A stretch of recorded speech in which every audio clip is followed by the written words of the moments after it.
пайда ала албасак анын эч кандай пайдасы жок да. Ошондуктан аракет кылайлы баардыгыбыз пайдаланганга, баардыгыбыз жактайлы Куран. Куран деген Куран, Аллахтын калами. Мындан артык эч нерсе жок.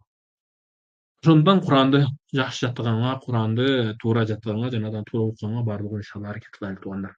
Сабактан өтүүгө максат ошол. Анда эмесе бүгүнкү сабагыбызды баштайлы. Бисмиллахир-рахманир-рахим. Алхамдулиллах ва салату вассаламу аля расулиллах.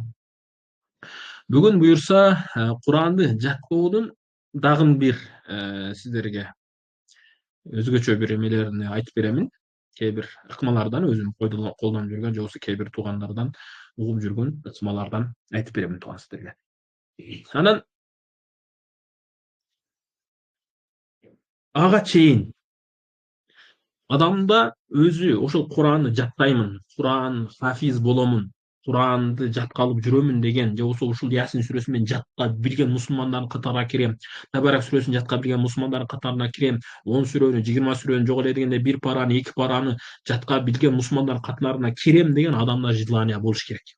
Адамдын артынан түрткү бере турган бир нерсеси болуш керек. Эгер түрткү бере турган бир нерсе жок болсо, желание жок болсо, биздин айткан 1000 сөзүбүз, сиз 1000 улустардан, 1000 каарылардан сизге канча акча берсе да анын эч кандай пайдасы тийбейт. Ошондуктан эң биринчи ошол желанияны, ираданы, каалоону өзүбүзгө пайда кылганды үйрөнөлү. Анын жолдоруну буга чейинки сабактарда айтканбыз, Анан бул нерседен, бул сабактардан үйрөнүүдөн максат мына акылдуу болойлу туугандар.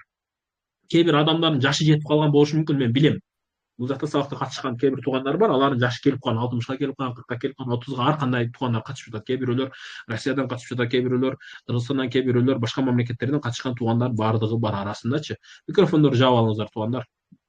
Асанбекова Төлөбүбү эже, микрофонду жаап алыңыз.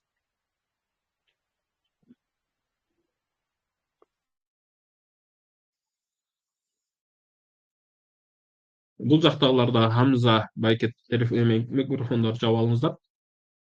Анан акылдуу болойлу. Бул нерселерден өзүбүз пайдаланбайбызбы, өзүбүз Куранды жаттай албайбызбы? Анда балдарыбызга, бир туугандарыбызга, неберелерибизге, чеберелерибизге, өзүбүздүн күйөөлөрүбүзгө же ага инелерибизге, бир туугандарга эмне кылайлы? Ошол Куранды жаттатганга жол көрсөтөйлү, жол ачайлы. Ага мына кылып жаттагын. Балабызга үйрөтөйлү. Балам, Куранды жаттоонун жолу мындай. Кел ушул Курандан сен жаттагын, кыямат күнүндө бизге өзүңө дагы мынча бул дүйнөдө да акыретте да өзүңө мындай пайдалар болот. Өзүңө мындай жетишкендиктер болот деп айтайлы. Неге дегенде бизде алымдарыбыз айтат да, сен балаңа эң биринчи Куранды үйрөткүнүң, Куран ага баардык нерсени үйрөтөт. Ана эми сен баардык нерсени үйрөтүп бирок Куранды үйрөтпөсөң, ал адам ал балаң келечекте жакшылыкта болушу кыйыныраак, алысыраакчы. Ошондуктан эмне балабызга биринчи Куранды үйрөтөйлү, мейли ал түшүнбөсө деле жаттасын, үйрөнсүн, сөзсүз түрдө анын пайдасы тиет. Куранды пайгамбарыбызга келип айтат да, Куранды кимде-ким окуй турган болсо мынча сооп деп пайгамбар хадисте айтат. Анан Аллахтын элчиси Куранды түшүнүп окуганга десе, Куранды түшүнүп окуганга да, түшүнбөй окуганга да ошондой сооп дейт да туугандар, Ошондуктан Куранды эмне кылыш керек? Түшүнсөк дагы, түшүнбөсөк дагы окуп жаттаганга аракет кылышыбыз керек. Ошол балдарыбыз болсо дагы, неберелерибиз деп коебузбу, же туугандарыбыз, же укаларыбызбы, же башка бир нерсе. Мисалы, кээ бирөөлөр жумушта болуп жаттай албай калышы, кыйналышы мүмкүн. Бирок сиз досуңуз, өзүңүздүн укаңыз бар, иниңиз бар, же карындашыңыз, сиңдиңиз бар, ошолорго байланышып, кел, сен могу Куранды жаттагын, сен азыр айылда мындай жумуш менен көптөр арек эмессиң, күнүгө мен сенен ушул сүрөлөрдү жатка сурап турайын деп, ошого эмне мотивация берип, аларды ошол Куранды жаттаттырганга, Куран менен арек болуп калганга аракет кылыңыздар туугандар. Аракет кылышыбыз керек баардыгыбызчы. Андан кийинкиси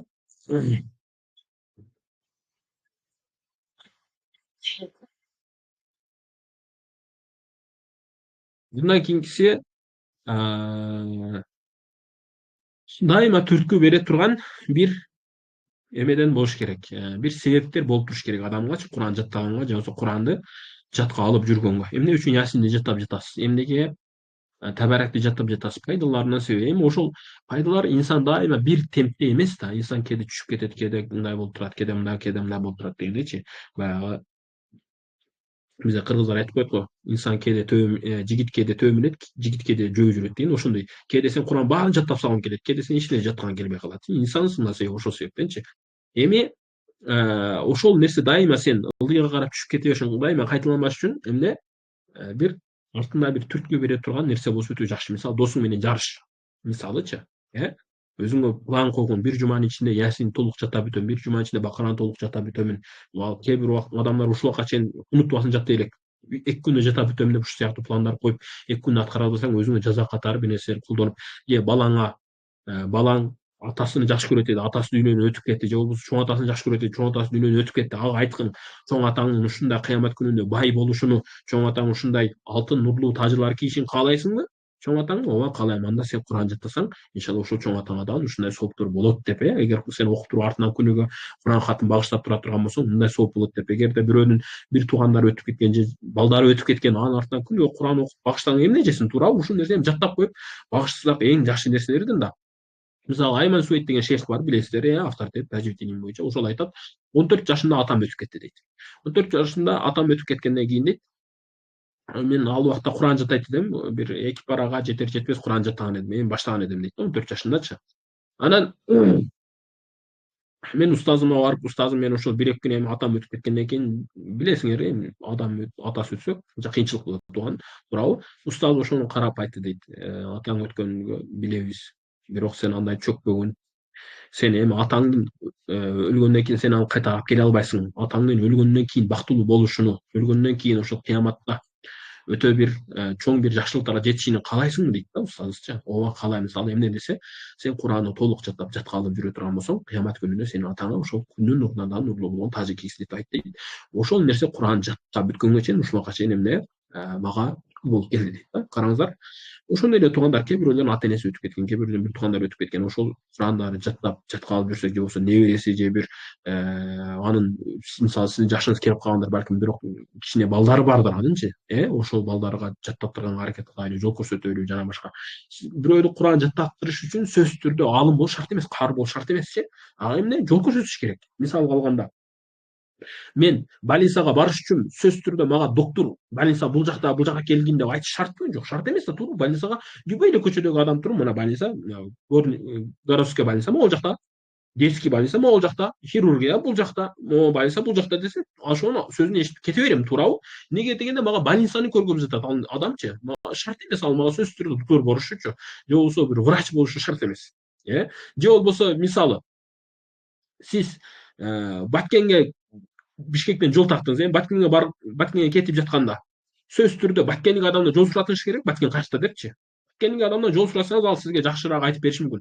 Бирок башка адамдар да билбейт деген сөз эмес. Ал сизге эмне, Баткен могул жакта, мына жол менен кете берсең, жолдо перевал бар, Орустан өтөсүң, Жалал Абадтан өтөсүң, анан Баткенге барып, ушул дагы Баткенге барасың деп жол көрсөткөн, ошону менен жетип барасыз. Туурабы? Ошондуктан жол көрсөткөндө, айтканда, бир нерсеге үгүттөгөндө ал шарт эмес, сөзсүз түрдө кары болуш, алым болуш шарт эмес. Эмне? Бири-бирибизди, өзүбүздүн досубуз бар, балабыз бар. Ошол сыяктуу эле даават. Сиз өзүңүз намаз окусаңыз деле башкаларга айта бериң намаз окугун депчи. Өзүңүз хижаб кийбесеңиз деле башкаларга хижаб кие бергин деп айтышкы. Мен иншалла убакыт келгенде киемин деп. Туура, эми бул нерсе бир чети жакшы эмес го, бирок сиздин сөзүңүздү эшите турган адамдар болсо ошо кийиңиз. Мисалга, бизде чоң адамдар айтат болчу да, өзү тамак чегет, бирок сен тамак чексең өлтүрөм деп айтат болчу. Менин агаларымдан ушундай кээ бирөөлөр ушундай болчу да. Анын кылганы туура эмеспи? Жок, туура. Ал эми туура адашып, бир кокустуктан, жашоодо бир нерседен туура эмес багытта болуп, тамак чеккенге барып калды. Эми ал көрдү, тамак чегүү ден соолукка зыян экен, башка бир нерсе экенин жүрөк менен сезди. Анан ошол нерсеге сен түшүп калбаш үчүн айтып жатат да. Тууганым ошондой. Ошол сыяктуу эле бир адам бөйрөк оорусу менен ооруду. Ал айтты сага тузлуу нерсе жебе, майлуу нерсе көп иче бербе, көчөдөгү шаурманы көп жей бербе, көчөдө көрүнгөн тамакты, шашылганда мындай нерселер көп жей бербегин, бул нерседен мындай оору келет, мындай оору келет деп айтып жатат. Эми ошол ооруну айтып жаткандыгы себептен сөзсүз түрдө ал оорубаган адам айтыш керекпи? Жок, ал ооруган адам айтканы сага наоборот көбүрөөк таасир болот. Ал көрдү да башы мененчи. Туурабы? Ошол сыяктуу эле сөздөр. Тууганым, сиз өзүңүз Ясин жакта элек болсоңуз да башкаларга айтып жаттаттырганга, табаратты жаттаттырганга, Куранды окуп калганга, тажвид менен окуп калганга, жакшы жаттап калганга себепчи болгонго баардыгыбыз иншалла аракет кылайлы, азыртан баштайлы. Анан дубаңыздарды да бизди унутпаңыздар, туугандар. Эми Куран жаттоого келе турган болсок, туугандар, мен сиздерге экранды чыгардымбы же экран чыкпадыбы? Экран чыкпаптыр. Мен сиздерге экран чыгарайын да. Мындай кылабыз. Ясин сүрөсүн кылайлы. Неге дегенде көпчүлүк адамдар Ясин сүрөсүн жаттагысы келет экен. Канаке менин китебим. Азыр туугандар, китеп чыгарайын. Ясин сүрөсүнү жаттаганда Мен жөн эле азыр мисал катары Ясин сүрөсүн айтып берем сиздерге туугандар. Сиздер анан башка сүрөлөрдү ушундай кылып жаттап өзүңүздөр мисал катары көрүп кете бересиздер, туугандар. Ушуларга жакшы эле көрүнүп жатат, Ясин сүрөсү 440 бетте, 440, бирок бул бир аз айырмасы болот.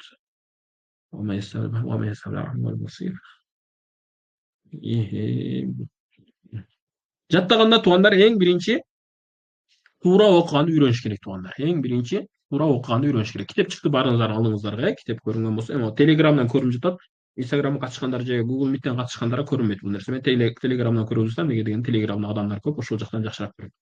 Эң биринчи туугандар, канча жатташты белгилеш керек. Мисалы, бир күндө сиз өзүңүздү билесиз да.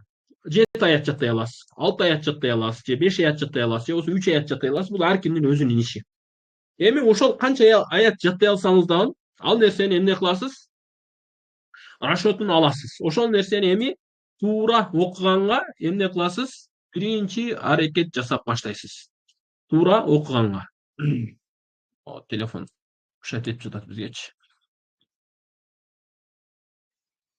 Мисалы, окуганды билесе, Ясин деп туура окудуңуз. Вал Кур'анил Хаким. Иннека ламинал мурсалин ала сиратин мустaqim. Танзилал азизир рахим литунзира каумен. Мен азыр эми мага жат болгондуктан мен ушундай окуп жатам. Кээ бирөөлөргө жат эмес, ал адамдар мынтип окуй албайт. Алар эмне Танзилал азизир рахим ушинтип окуйчу. Эми ким кандай окуса да кыскасы окуш керек. Туура окуш керек биринчичи. لتنذر قوما ما أنذر آباؤهم فهم غافلون لقد حق القول على أكثرهم فهم لا يؤمنون. Мисалы дейли 7 аят. Кээ бирөөлөр жок көбүрөөк жаттайт, ал көбүрөөк кайталасын. Кээ бирөөлөр азыраак жаттайт, аны азыраак кайталасын. Мисалы 3 аят жаттай аласыз, 3 аят аны кайталагыз сизче. Ошол ар ким убактысы ар кандай деп буга чейин айттык да, кээ бирөөлөр жарым саат, кээ бирөөлөр 10 мүнөт, 15 мүнөт, 1 саат, 10 саат деген сыяктуу нерселер айтканбыз, Ошондой мисалы сизге 7 аят туура келет экен деп коелу, 1 сааттын ичинде 7 аят жаттай алат экенсиз. Ушуну эми жакшылап бир 33 жолу жакшылап туура катасыз окуганды үйрөнүңүз.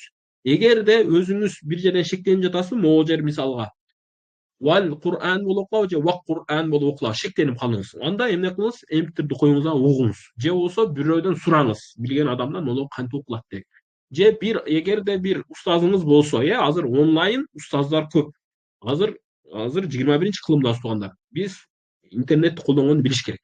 Бир устазды таап, ошого биринчи окуп берип, эртең ушул нерсени жаттап, мен сага айтып берейин деген сыяктуу тапшырмаларды алыңыз. Ал устаздын көзөмөлүдө. Анан ошого окуп бериңиз. Жакшылап катасыз окуп бериңиз. Окугандан кийин анан өзүңүз 33 жолу, 33 жолу, эгер мүмкүн болсо 33 жолу жакшылап окуш керек. Ясин вал Кур'анил Хаким иннека ламинал мурсалин ала сиратин мустaqim танзилал азизир рахим тунзира каумен ма унзира абаухум фахум гафилун. Жана ушундай 33 жолу жакшылап катасыз, түз туура окуш керек. Анан ушундай түз тупpa-туура окугандан кийин эми жаттап баштаңыз. Жаттап баштаганда жаңыда окугандай кылып баштан аяк жаттабаңыз тууганым. Ал нерсеге сиз деңгээлиңиз жете элек. Албетте эгерде кимдин памяты өтө күчтүү болсо, ага биз тоскоолчулук жаратпайбыз.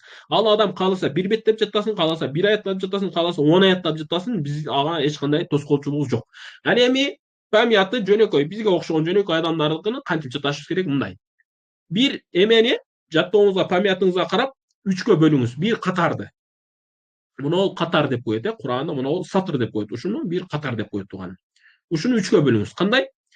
Мисалга Ясинди бир катар кылыңыз, вал Кур'анил Хакимди бир катар, иннека ламинал мурсалин бир катар кылыңыз. Ушуну 3 катар болдубу? Эми мындай кылып жаттайсыз. Биринчи Ясин, эми ким жаттаган эмеспи? Ясин деген уже бардыгы эле жатты. Экинчисин айтып берейин. Вал Кур'анил Хаким, вал Кур'анил Хаким, вал Кур'анил Хаким деп көздү жумуп аласызбы, ачасызбы, ал өзүңүздүн ишиңиз.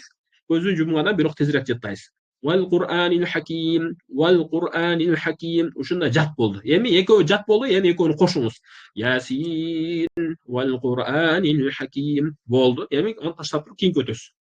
Иннека ламинал мурсалин, иннека ламинал мурсалин, иннека ламына туура жаттаңыз.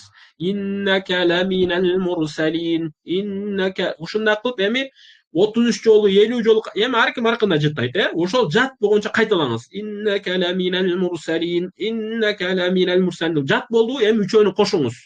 Биринчи аяттан баштап 3-чү аятка чейин кошосуз.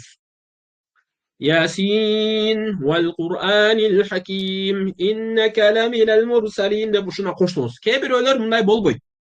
Мага жат болгондуктан мен сиздерге ушундай айттым. Кээ бирөөлөр экинчи аятты унутат. Ясинден кийин иннека ламинал мурсалин жаттады да, ортодо вал Кур'анил хаким унутуп калат ал адамчы. Не кылыш керек? Ойлош керек.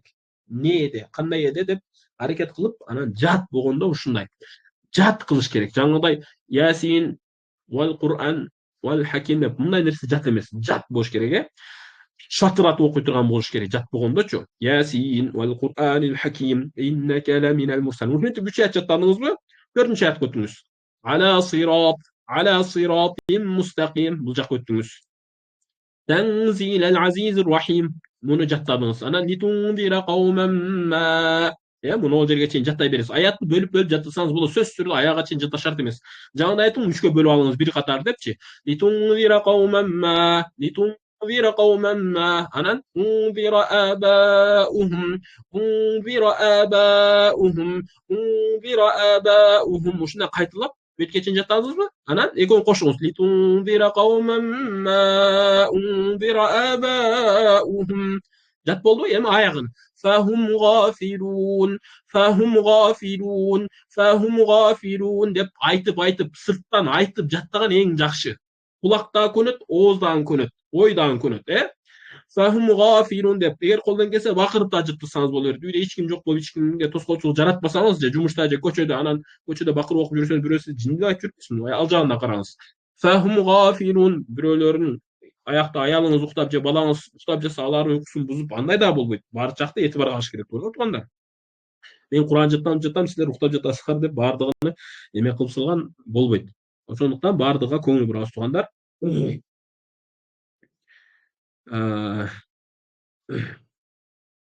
Фахум гафилун деп жаттадык, эми кошобуз аятты. Литундира каумен ма ундира абаухум фахум гафилун деп коштук, эми кийинки аятка өтөбүз. Жаңы кошкондон кийин могу баштан биринчи аяттан баштап 6-чы аятка чейин кайра кайтарайбыз, Кийин лакад хаккал каулу, лакад хаккал каулу, лакад хаккал каул деп жаттаңыз. Могу аягындагы аракеттерди айтып жаттаңыз тууганым. Каулу, лакад хаккал каулу, лакад хаккал каулу ала аксарихим, ала аксарихим, ала аксарихим. Жаттаганда тажвид эрежеси менен жаттаңыз. Ала аксарихим деп жаттасаңыз титолуп калат. Неге дегенде сиз азыр Кур'ан сизде жат эмессиз, баягы тажвидтин эрежелерин билип, калагына окуп кете тургандайчы. Жок, сиз жаттаганда тажвидтин эрежеси кандай болсо ошондой. Аланы 4 жолу, 6 жолу солуш керекпи? Ала аксарихим деп ушинтип жаттаңыз сизчи. Неге дегенде сизге жана айтып кеткендей,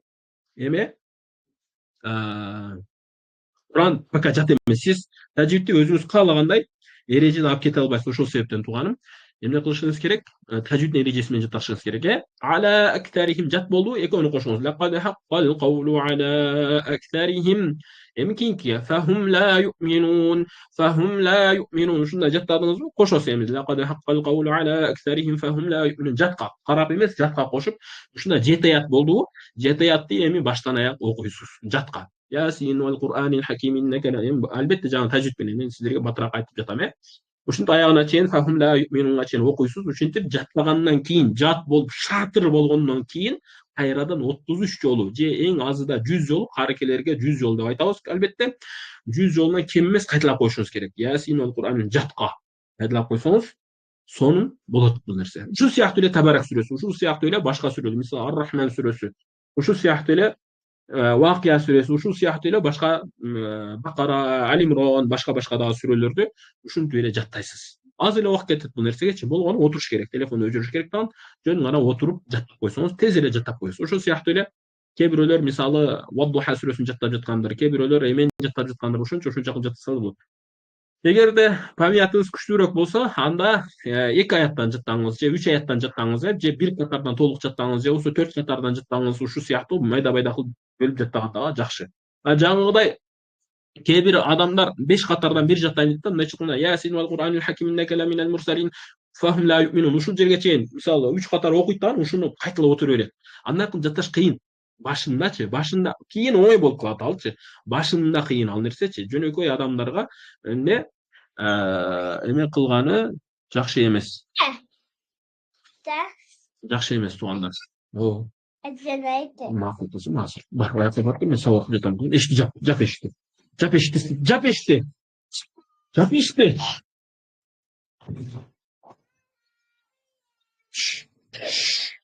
Болду калса. Бар аз энеге барасың. Кара энени карачы. Бар энени карачы чыгы. Бар энени карачы кыз. Бар. Ушундай кылып жаттайбыз, Анан эми ушуну бүгүн жаттап бүттүкпү? Бүгүн ла юминга чейин жаттадыкпы? Бүгүн кечке чейин бүттүк деп коелу. Эрте менен эрте турганда эң биринчи ишибиз ушуну кайталаш болуш керек. Эң биринчи ишибиз эмне экен? Ушул жаттаган нерсени кайра саар менен туруңуз дагы багымдатта окуйсуз же багымдатка чейинби же тахажжутта турасыз дагы эми ясинди кайталаңыз. Канча аят жаттадыңыз? 7 аят жаттадыңыз же 10 аят жаттадыңыз же 1 бет жаттадыңыз кайталаңыз. Ясин жатка. Ясин вал Кур'анил хаким. Эгер ырдашып таппай калсаңыз караңыз да жат кылып алып туруп, бул аяттан кийин бул аят, бул жер мындай турат эде деп баягы көздүн жаттоосундай этибар алыңыз да, мына бул аят оң жакта келет, сол жакта келет, бул жер мындай турат эде деген сыяктуу элестер мененчи. Ошондой кылып эрте менен турганда кайрадан бир 30 жолу, 50 жолу кайталап койгон эң жакшы. Анан эгер жаңы сабак өтөбүз дагы анан кайрадан ясинди дагы 14 аятка чейин жаттасак же болбосо ушул мубинге чейин биринчи бетини аяга чейин жаттасак, ошондой жаттап койсок болот. Ал эми эгерде эрте менен эле жаттап алсаңыз, эрте менен сизде убакыт болуп, мисалга алганда 7ге чейин, 8ге чейин жаттап бүттүңүз. Анда эмне кылыш керек? Ортодон 2-3 саат өткөндөн кийин, ортодо жумуштар бар, башка бир нерселер болгондон кийин сөз түрү дагы бир 5-6 жолу кайталаш керек. Неге дегенде, эгерде ортодо башка бир нерселер менен алаксып кайталабай койсоңуз кечке чейин, анда ал нерсе сизге эмне болот? Унутуп каласыз. Кайталаш керек кайрачы. Ортодон 2 саат өтүп кайра кайталаңыз. Ортодон дагы 2 саат кайра кайталаңыз. Дагы 2 саат кайра. Кеч дагы кайтал. Эрте менен жатканда, эрте менен турганда кайра кайталап, анан жаңы сабак ушундай кылып өтүш керек. Болбосо ал нерсе тез эле унутулуп кетет туугандар, Ушул нерсеге туугандар көңүл бурайлы. Ушинтип жаттай турган болсок, тез эле жаттап кетебиз туугандар. Ясин жана башка сүрөлөр оңой эле, мындай бат эле ушундай жаттап кетсек болот. Андан кийин болду. Энеге бар. Энеге бар. Кызым сабак өтүп жатам. Биринчи бет бүттү, эми биринчи бет бүткөндөн кийин бир аз көбүрөөк болду да. Буну дагы баягында кайталоо менен туугандар. Кайталоо менен. Жаңыда бир бет бүттү, эми баягы обедте, асырда, шамда, куптанда, жатаарда жаткандан кийин эрте менен турганда кайра ошол бетти кайталайлы, анан жаңы сабак өткөндө жаңы сабакты ушинтип баштайлы. Неге дегенде туугандар, жатташ оңой. Жатташчы. Жаттаган нерсени алып калуу кыйын. Бир сыйра жаттап коюш оңой. Ошол жаттап койгон нерсе эсиңде калуусу кыйын. Ошондуктан устаздар, карылар, алымдар айтат, жаттаганың бир болсун, кайталаганың 1000 болсун деп айтат. Жаттаганың бир болсун, кайталаганың 1000 болсун. Эгерде кайталап турбасаң, бул нерсе унутуп кетет. Ошентип эмне? Абадыл абад. Өлгөнгө чейин кайталашыбыз керек. Кайталаганда албетте бул баягы кары болуп, бышык болуп калгандан кийин, эмне бир жумада бир кайталап кийин пайда болот, Бул 1-2 жылдан кийин пайда болот бул нерсе. Сен күнүгө кайталап 1 жылдай тынбастан кайталашың керек, 2 жылдай тынбастан кайталашың керек. Ушундай кылгандан кийин анан бир жумада бир кайталап койсоң, 10 күндө бир, 20 күндө бир айда бир кайталап койсоң болот анан ушунда. Ага чейин жок. Күнүгө тартип менен убакытты бөлүп ошону кайталаш керек. Чтобы унутуп калбаш үчүн. Кайталаганда дагы буга чейин айтып кеткендей, Facebook'tu кое алып, Instagram'ды кое алып, Ясин вал Кур'анил хакиминде жок. Кадимгидей отуруп, көздү жумуп, телефонду өчүрүп, самолетко коюп, автопилотко коюп, эме деп койдулар, ошого коюп туруп, жакшылап кайталаш керек. Бул жер мындай экен. Ошондуктан зеригип кетпеш кыргызчасын бир окуп алыңыз. Могу Ясин деген мааниси эмне? Вал Кур'анил хакимдин мааниси эмне? Баягы аяттардын маанисин которуп коюңуз. Ошону окуп, или бир аз шариаттан түшүнүк алып дегендей окусаңыз жакшы пайдасын тийсет иншалла. Ошого көңүл бурайлы. Анан жаш балдарга бир аз башкачараак, жаш балдар дегенден 12 жаштан ылдыйкы балдар, аларга баары бир кандай жаттаса аларга эмес жок. Бирок аларга да эң жакшы ушул аят менен жаттаган жакшы. Эгерде күчтүүрөөк бала боло турган, зээндүү бала болсо, ал 3-4 аяттан 5 катар, 10 катар, 20 катардан бир беттен, 2 бет, 3 беттен жаттап чыкса да, аларга биз эч нерсе дебейбиз. Наоборот, жакшы сөздөрдү айталы. Эми жөнөкөй жаш келип калган 16 жаштан кийинки 80-90 жетерээк адамдардын жаттоосу ушундай. Иншалла ушул нерсени бекем карманайлы, ушул нерсени унутпайлы. Андан кийинкиси жаттоону мен сиздерге могул жактан мен сүрөт даярдап алыпмын. Ошол сүрөттү даярдап жиберейин азыр. Мен атайын сүрөт жасадым эле сиздер үчүн. Түшүнүктүүрөөк болуш үчүн мындай кылабыз.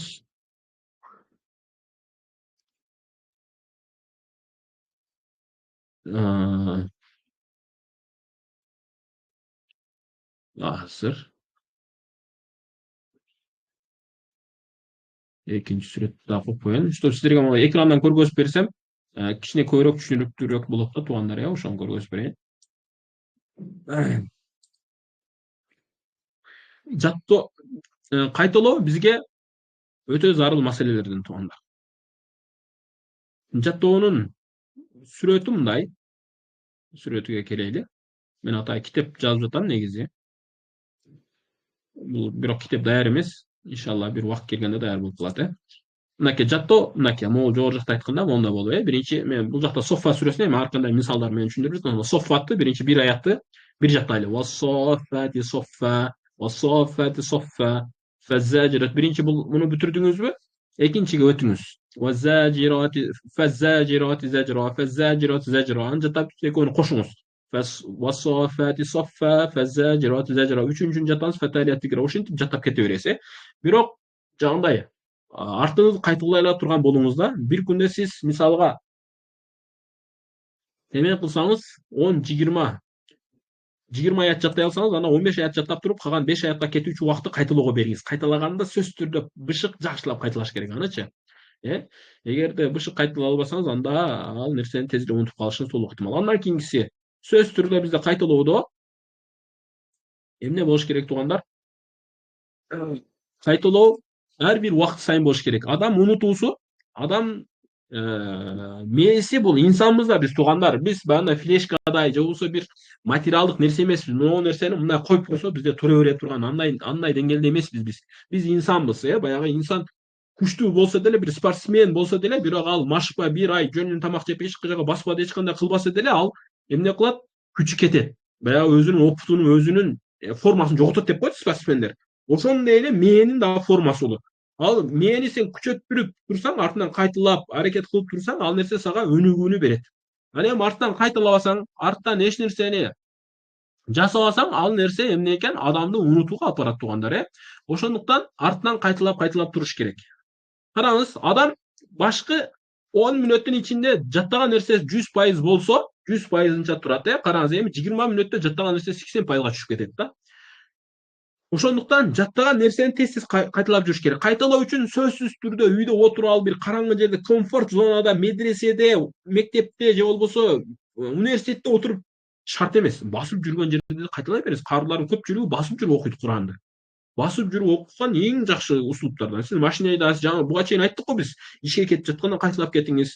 Иштен кайтып келе жатканда кайталаңыз. Ошо жумушта отуруп кээ бирөөлөр мисалы компьютер менен алек кылат. Ишин жаттап калган жөн эле кол баса берет, мээси башка жакта бир нерселер кыла берет. Колуңуз баса берсин, мээңиз менен Куран окуй бересиз тилиңиз мененчи.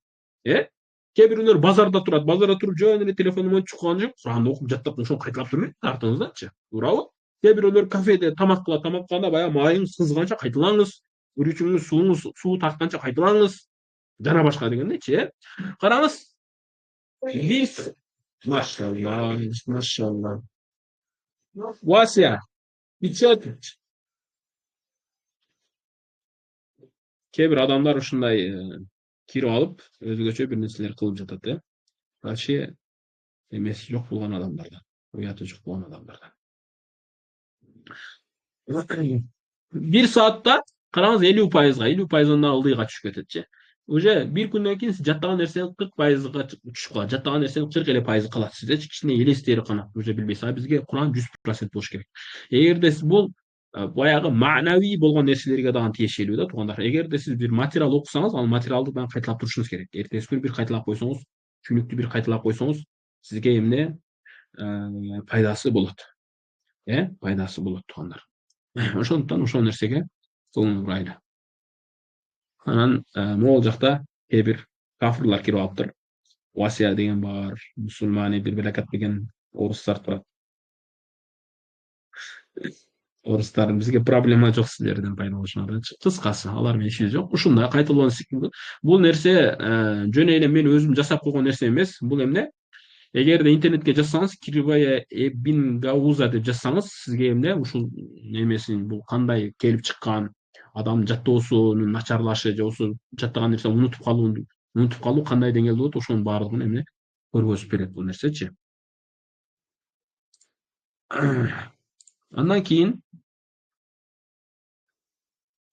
андан кийин кайталоодун схемасы боюнча, мынакей бул жака атайбыз бир схема түздүк эле. Мынакей Ясин сүрөсү боюнча сиздерге көргөзүп берейин. Ясин сүрөсү боюнча мына мен мисал катары жаздым да бул жакачы. Ясин сүрөсүндө бирөө 5 аят жатат экен. 1, 5 аяттарды.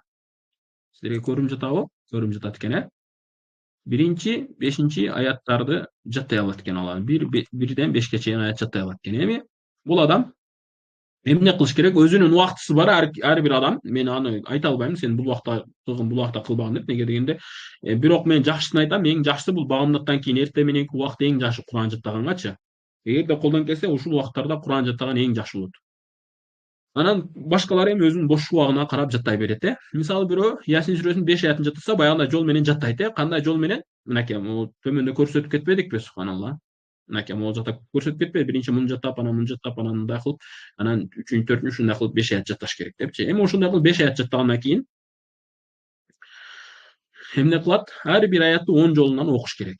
Биринчи туура окуп, туура жатташ керек туугандар.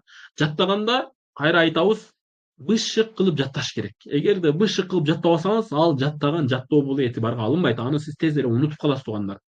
Ошондуктан аны эмне сөзсүз түрдө бышык жакшы сонун кылып жаттаганга аракет кылыш керек. Андан кийин бул жакта эми мен 10 жол деп аз жазып койдум. Иншалла муну көбүрөөк жазыш керек. Бир 30 жолу артынан кайталашыңыз керек сөзсүз түрдө. Анан таңкы жана кечки 2 убакта кайталоо. Жакшы убакыттар, башка убакыттардан кайталап жүрүү. Жана көргөзүп кетейин, ар бир саат, ар бир 2 саатта, ар бир 3 саатта бир кайталап туруш керек.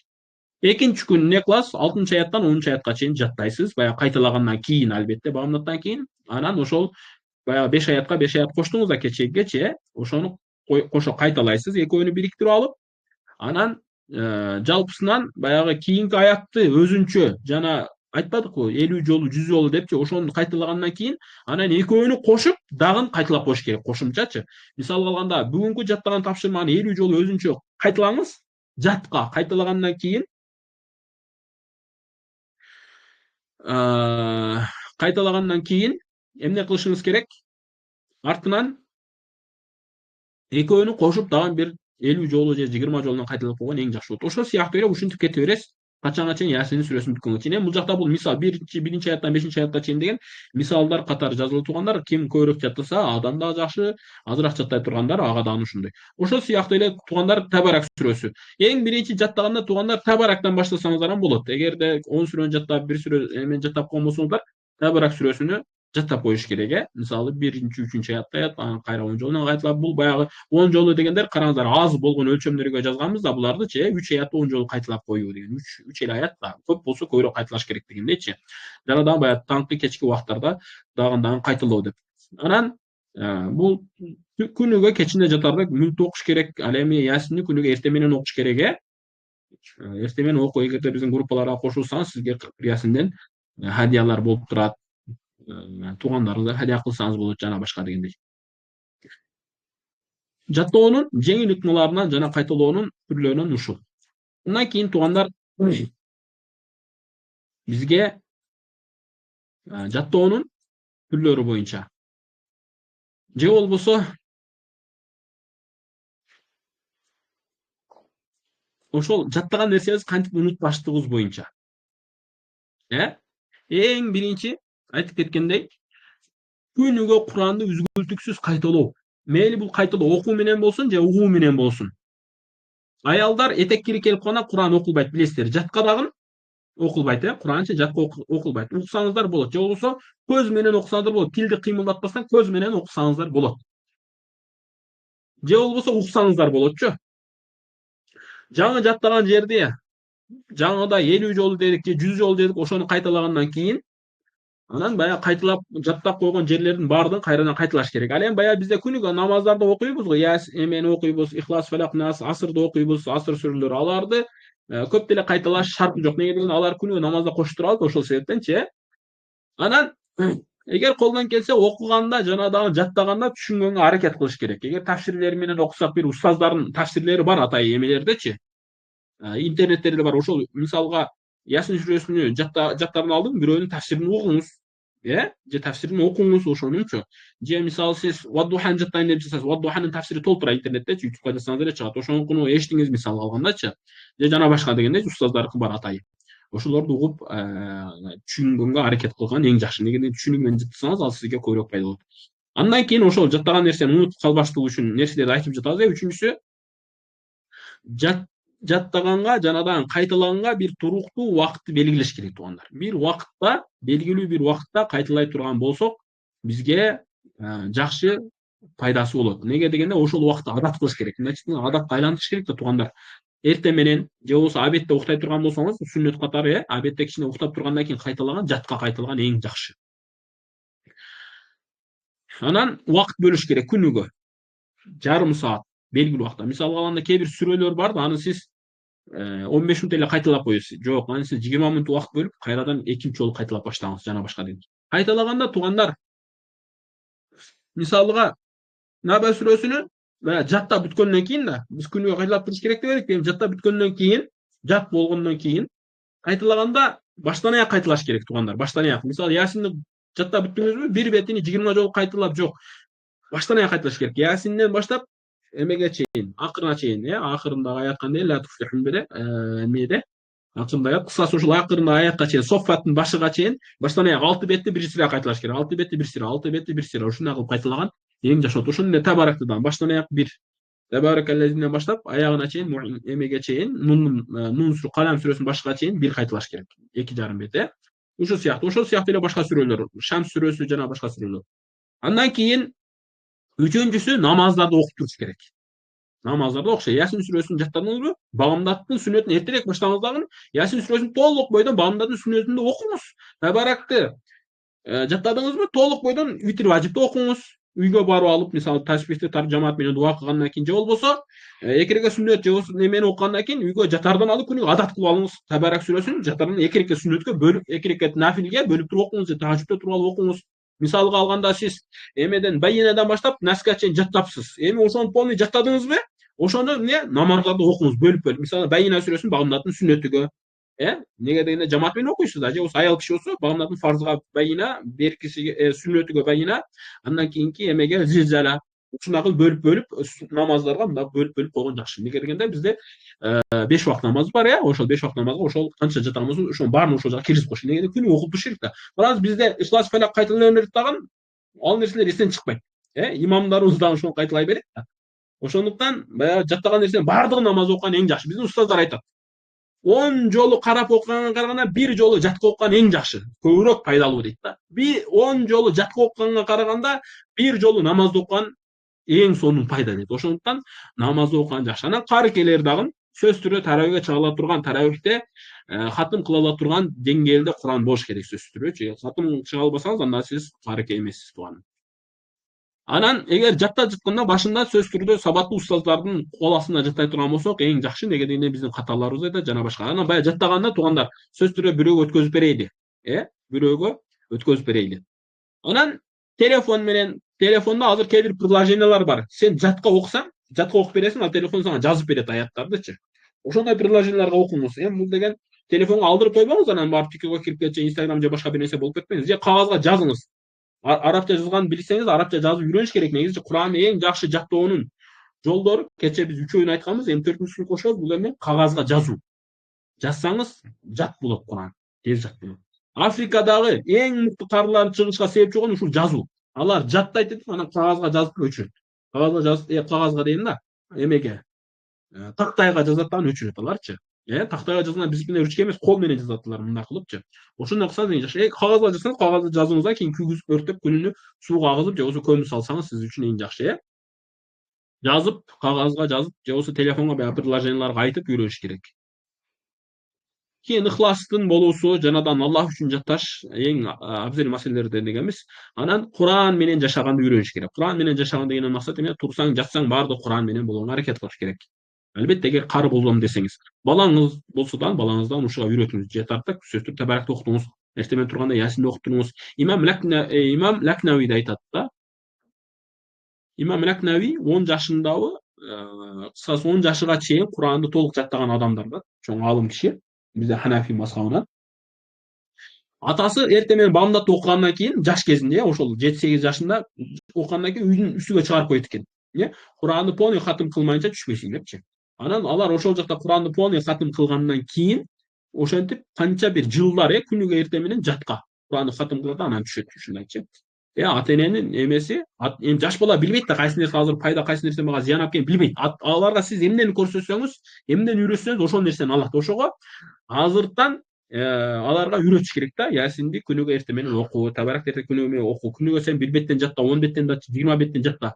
Ойлобош керек да, андай биз биринчи сабакта айтканбыз, мындан 2 жума алдыңчы, комфорт зонаны күтүп отура берген дурус эмес. Комфорт болсо деле ал нерсе адамга пайданы алып келе бербейт. Неге дегенде сиз адамга ар бир нерсе бир жетишүү үчүн мындай кыйынчылык менен ни комфорт, ни зонада пайда болуп аткан нерселерчи. Баягы бизде айтат го, жашоонун эмеси цикл байланышы мындай дейт да. Жакшы, хорошее время, жакшы жашоо, жакшы мезгил эмне?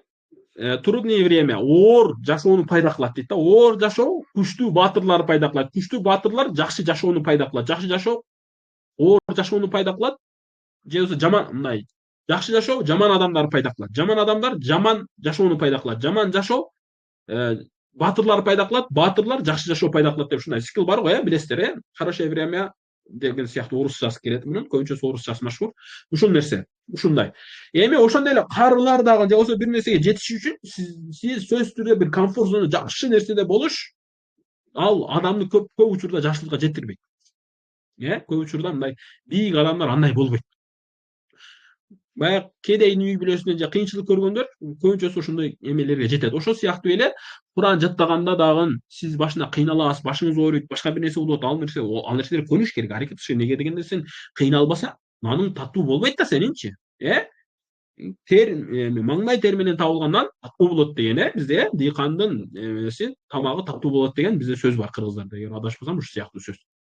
Ошондуктан сиз өзүңүз мээнет кылып, жакшылап, чыдап, үйрөнүп, ошол эмеде кандай жашоодо болсо ошол жашоодо Куран жаттаганды, намаз окуганды, хижап кийгенди, баардык нерсеге ушудан азыртан аракет кылыш керек. Балаңыздан ушуга. Балам меники 20 жашка чыксын же 10 жашка чыксын, ошондо жаттатырам. Жок, азыр чыгабыз балаңызгачы. Медресеге берип жаттаттырып коюң. Медресеге кантип бересиз? Медресеге барса деле жаттабашы мүмкүн да балаңызчы. Азыртан сиз балаңызга үйрөтүш керек, азыртан. Андан жаттоо күндөрүн жүргүзүш керек. Өзүңүзгө отчет берип туруш керек. Колдон келсе эң жакшы нерсе жазуу тууганда. Бүгүн 7 аят жаттадым. Жакшы. Жазып коюңуз. 7 аят жаттадым. Мынча аят кайталадым, жазып коюңуз. Анан эртең караңыз. Эртең кайталай албадым, жаттай албадым. Өзүңүзгө отчет бериңиз. Неге жаттай албадым? Бул иш чыгып калды. Ал иштин мага пайдасы бар беди, зор беди? Мен же жок беди? Мен ошол ишиме караганда эмем жаттаганым абзел беди, кайсы пайдалуураак эди? Бул нерсенин бир күндүк пайдам үчүн экен, башка бир нерсе үчүн экен. Мына нерсе түбөлүк акырет үчүн го. Неге мына нерсени буга караганда алдыга койдуң сен? Ушундай сыяктуу нерселерди адам ойлош керек өзүгө, жаттоо күндөлүгү түзүш керек. Андан кийин жаттоодо сөзсүз түрдө Куранды жатка алып жүргөн адам, кары болосузбу же болбосо Куран жатка алып жүргөн адам күнөөлөрдөн сактаныш керек. Ибн Масуд радыйаллаху анхунан айтылат, биз илимди унутуп жатканыбызды күнөөлөрүбүздөн көрчүбүз дейт да. Чындап эле. Бир адам көп күнөө кылса, ал барып Куранды унутат, окуй албай калат, медреседен окуй албайт. Мисалы, медреседе хирман болгон же медреседен куулган балдардын себеби эмне? Күнөө кылганда да, медресенин тартибине баш ийген эмес, оку десе окуган эмес, устаздарды сыйлаган эмес, күнөөдө. Имам Шафиден айтылат, Имам Шафи буга чейин да айтып берген. Bir betти bir карап туруп жаттап койгон ал адамчы, bir карап жаттап койгон. Ошол кийин bir карап жаттай албай калат, 2-3 караганда жаттай турган болуп калат. Неге десе, базардагы аялдын согончогуна көзү түшүп калган. Намахрам адамдын бутуга көзү түшүп калган да. Ошол Куран жаттаган адамдар же Куран жаттайм деген адамдар эң абзели зээнди сактоонун жолу бул көздү сактоо. Зейин, памятыңыз күчлүү болуш үчүн көздү сакташ керек. Арам нерселерден, керек эмес нерселерден. Көрүнгөн кызды карай бербеш керек. Көрүнгөн эркекти карай бербеш керек. Э? Көрүнгөн кинону, көрүнгөн нерселерди карай бербеш керек. Анан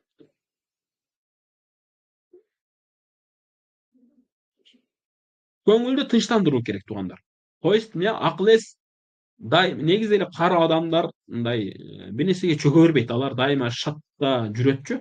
Эми ошондой нерсеге чыкканга үйрөнүш керек жөнөкөй адамдарчы. Эгер Куран жаттайм, Куранды жакшы алып жүрөм дей турган болсочу,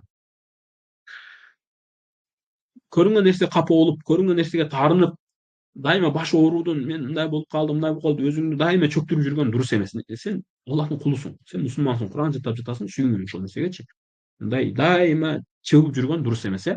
Анан Куранды окуганда дагы китептерди туура тандаш керек, туугандар. Куранды жана мен көргөзүп бердим го, ошол сары түстөгү Курандарды тандай турган болсоңуздар, же болбосо ичи ушул сары түстө дейин, неге дегенде көктүн ичинде ар кандай эмеси болуп калат, көк көздү оорутат, жалтырайт эмегечи, светке.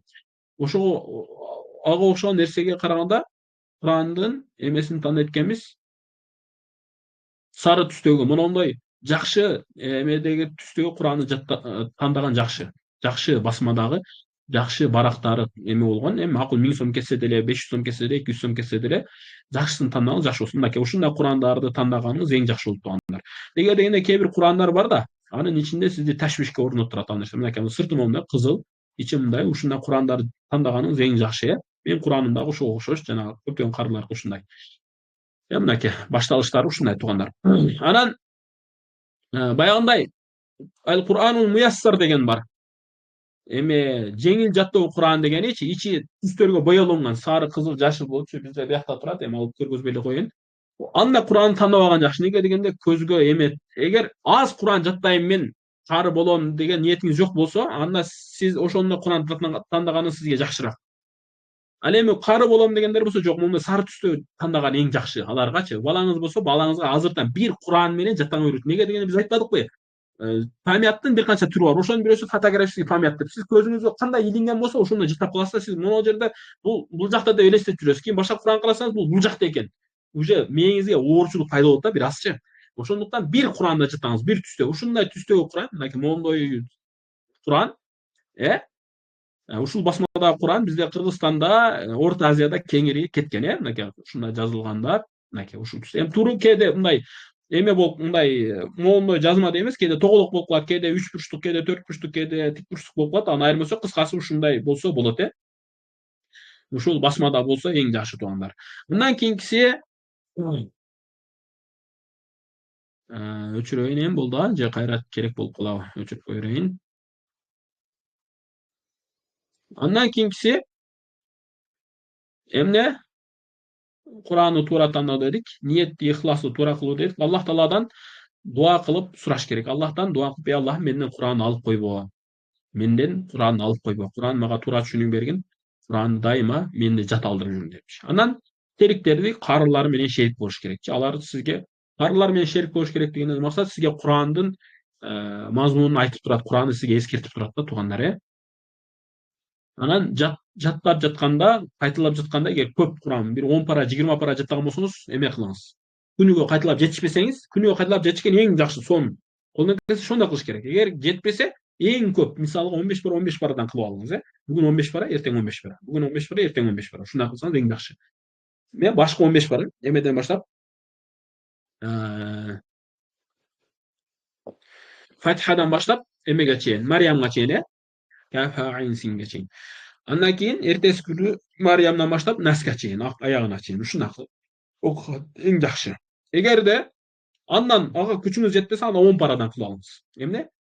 Фатихадан баштап 10 пара, анан 11 парадан баштап 20, вала тужадилге чейин, вала тужадилден баштап аягы Наска чейин ушундай. Эгер ага да күчүңүз жетпесе 5 парадан кылыңыз. Башкы 5 пара майда, э. Андан кийин акыркы Тоба сүрөсүгө чейин, Тоба сүрөсүнүн башкы 5 бети менен кошо албетте, кийин Тоба сүрөсүнүн кийинки 5 бетинен кийинкиден баштап эмеге чейин, Мариямга чейин, Мариямдан баштап Вала Тужадилден кийин Ахкафка чейин, Ахкафтан аягына чейин ушундай кылып 5ке. Эгер ага да күчүңүз жетпесе 3 парадан кылыңыз.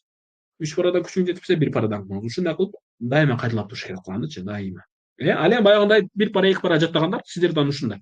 Мисалга акыркы 1 пара, акыркы 30 параны жаттадыңыз, Амма сүрөсү, Наба сүрөсүнү.